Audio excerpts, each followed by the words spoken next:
Variación del diámetro del tronco como indicador para la programación de riego. La gran restricción de agua para el uso agrícola y las nuevas tecnologías de la información permiten que se hayan desarrollado en los últimos años una gran gama de sensores que va a monitorizar todo el entorno del árbol. Un grupo de estos sensores son los que denominamos biosensores o sensores que miden directamente en la fisiología de la planta. Estos sensores teóricamente pueden ser más precisos porque van a estar controlando la actividad del sujeto productivo, que en nuestro caso sería el árbol. El problema que tienen estos sensores es que todavía precisan de un gran esfuerzo de investigación que dé lugar a metodologías y valores de referencia que nos permitan hacer un manejo preciso de la información que nos van a dar al hacer una medida continua. Los sensores de variación de diámetro del tronco, como el que tenemos aquí instalado, pertenecerían a este grupo de los que estamos denominando biosensores. Estos sensores, aunque aún no son comerciales, creemos que pueden tener un papel muy importante para el manejo eficiente del agua de riego, en concreto en el olivar. El objetivo de este vídeo es presentar cómo se colocan y cuáles son los indicadores y limitaciones que vamos a tener a la hora de su manejo.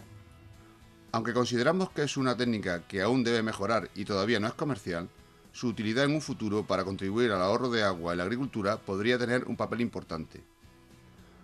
La variación del diámetro del tronco son ciclos diarios de expansión y contracción. Por la mañana, cuando las raíces no tienen la capacidad suficiente para compensar el agua que el árbol comienza a transpirar, empieza el ciclo de contracción del tronco. En esta fase, el tronco cede agua a la corriente transpiratoria y por esta razón disminuye de tamaño.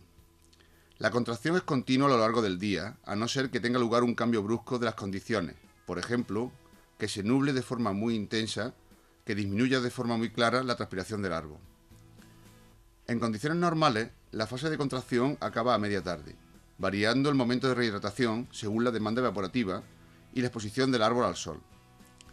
Cuando el árbol comienza a rehidratarse, ya que la transpiración es menor que la absorción, el tronco se expande aumentando de tamaño durante el resto del día hasta llegar de nuevo al comienzo del día siguiente. La mayoría de los sensores que se utilizan para la medida de la variación del diámetro de los troncos de forma continua se basan en transformar el desplazamiento o deformación de un sensor en una señal eléctrica, cuyo voltaje varía con el desplazamiento y la deformación del mismo.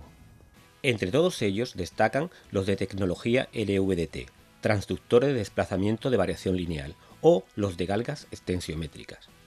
Para la instalación de estos dendrómetros se requiere de un sistema de anclaje o portasensor construido con ínbar, aleación de níquel y hierro, de coeficiente de dilatación térmica cercana a cero, que colocaremos procurando trazar un diámetro perpendicular al tronco con la línea imaginaria que une el sensor con el punto de anclaje. Para asegurarnos de una buena sujeción al tronco, es conveniente limpiar la zona elegida con la ayuda de un cúter y fijar el portasensor con un cordón elástico al tronco. Por último, se introduce la aguja en la bobina y su extremo se adhiere a la superficie, usando un pegamento elástico e inocuo para el árbol, tipo pasta cicatrizante para injertos. La linealidad entre el extremo de la aguja y la bobina debe ser prácticamente perfecta, dependiendo de ello la representatividad de la medida. Para colocar el sensor en rango moveremos el cuerpo del dendrómetro hasta colocarlo a una lectura de tensión cercana a cero. El sistema de colocación de estos sensores es muy sencillo. Simplemente hay que colocarlos sobre una banda de teflón para evitar que el propio sensor interfiera en la contracción y expansión del tronco. El cable de acero ínbar se deslizará sobre la banda de teflón, ya que si colocáramos directamente el cable sobre el tronco, tendría más dificultades por las propias características de la corteza. El rango de medida de estos sensores es de aproximadamente 500 micras. Este es el principal factor que debemos tener en cuenta. Debemos asegurarnos de que colocamos el sensor en rango y que lo hacemos en la parte baja del intervalo, al principio de la estación, para intentar abarcar el mayor crecimiento del tronco posible. El equipo de transmisión incluye un sencillo programa que nos indica el rango de medida del sensor, de modo que simplemente entrando en el programa, los LEDs del nodo nos indican cuándo estamos en rango. Elegimos la parte baja del intervalo para asegurarnos de que tenemos por delante todo el rango de medida y podemos dejar el sensor instalado simplemente reseteando el nodo. La señal que producen estos sensores es almacenada y recibida por un data logger que se encuentra a poca distancia. La transmisión de la información adquirida por el data logger al ordenador, donde se procesan e interpretan los resultados, puede hacerse por conexión directa a través de un cable o bien estableciendo una conexión inalámbrica, siendo esta última la más utilizada para evitar desplazamientos continuos a las parcelas experimentales y tener acceso a la información en cualquier momento y lugar. El esquema más común de conexión y transmisión de datos entre los distintos componentes de estos sistemas es el siguiente. En primer lugar, se establece una conexión directa por cable entre el sensor y el data logger. Una longitud excesiva del cable puede producir interacciones en la transmisión de la señal del sensor. Al mismo tiempo, se genera un entramado de cables que dificulta la mecanización de las labores agrícolas del cultivo. El segundo nivel de comunicación se establece entre el data logger y el ordenador o nodo principal, y suele realizarse vía radio o wifi, dependiendo de la distancia y la cobertura. Por último, la conexión entre el ordenador y los usuarios se puede realizar vía internet o a través de un módem GSM, que garantiza la toma de decisiones que suministran los sensores de forma prácticamente inmediata. Las curvas diarias de variación de diámetro del tronco no son útiles directamente, sino que es preciso obtener unos indicadores a partir de los datos que vamos a ir obteniendo de forma diaria. Hay muchos indicadores publicados recientemente en las revistas científicas, pero nosotros nos basaremos en los dos más comunes: la máxima contracción del tronco y la tasa de crecimiento. La máxima contracción del tronco describe la fase de contracción. Es la diferencia entre el máximo diario obtenido al comienzo de esta fase y el mínimo diario obtenido al final.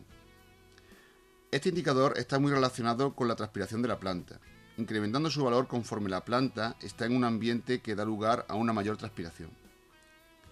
La respuesta de los árboles a condiciones de estrés hídrico en este parámetro consiste en valores mayores que los encontrados en árboles bien regados. Este tipo de respuesta es problemática, ya que el incremento de la máxima contracción del tronco podría estar relacionado con dos procesos: el estrés hídrico o una mayor demanda evaporativa. Por otro lado, la tasa de crecimiento del tronco describe el patrón de desarrollo que tiene el árbol. Es la diferencia entre dos máximos diarios consecutivos.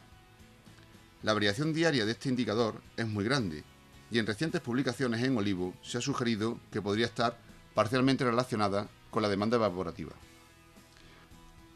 Para una mejor visualización del estado hídrico del árbol, nuestros trabajos en olivo sugieren que es conveniente emplear simultáneamente tres parámetros: la tasa de crecimiento diario, la media de este parámetro en un determinado periodo y los valores acumulados. Esta última nos permite visualizar de una forma sencilla el patrón de crecimiento, aunque el indicador que realmente empleamos es la tasa diaria o media de crecimiento del tronco. Por lo tanto, emplearíamos la tasa acumulada o curva de diámetros máximos para presentar los datos, aunque analizaríamos la pendiente de esta curva, que es la tasa de crecimiento. De forma paralela, iríamos estimando la tasa media para un periodo determinado.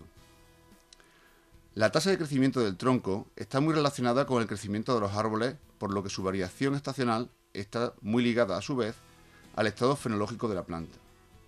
Así, por ejemplo, cuando los árboles tienen una elevada carga de fruta, el crecimiento se detiene por efecto de la demanda de nutrientes de los frutos. Por lo tanto, es necesario conocer en qué estado fenológico del árbol nos encontramos para establecer cuál es la tasa de crecimiento del tronco esperada.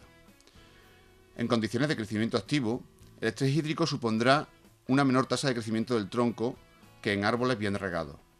Por el contrario, en condiciones de ausencia de crecimiento, los árboles control tenderán a una tasa cercana a cero, mientras que los árboles estresados podrán presentar incluso valores negativos. En el próximo vídeo indicaremos valores de referencia y posibles manejos, así como las limitaciones más importantes de este parámetro.